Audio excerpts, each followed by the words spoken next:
welcome back to my channel, and of course welcome to my kitchen.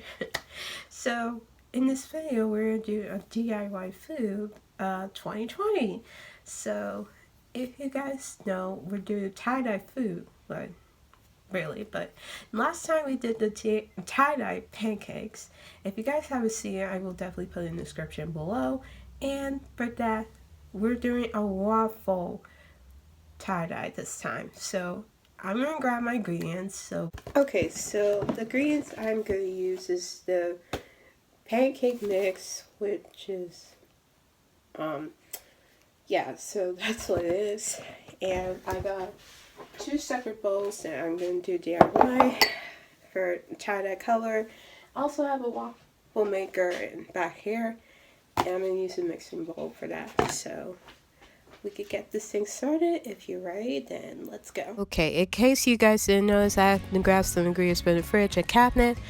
The three things I'm going to need is vanilla extract, milk, and eggs, and of course I have the food color to it. And you might want to mix it really well until it's nicely combined, smooth, or clumps. Once you finish mixing, add the food color. You can pick any 2 or 3 colors you like, or you could just do all of it, but I recommend use 3 or 4 drops each time, and then just swirl it or gently mix it until it looks like tie-dye.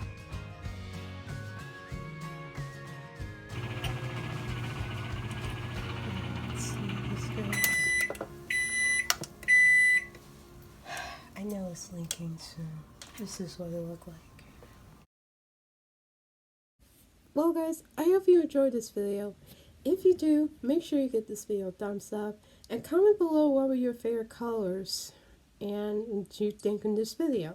And if you're new to who's watching, please go ahead and click the subscribe button and you will see the new videos I post once a week, and hopefully.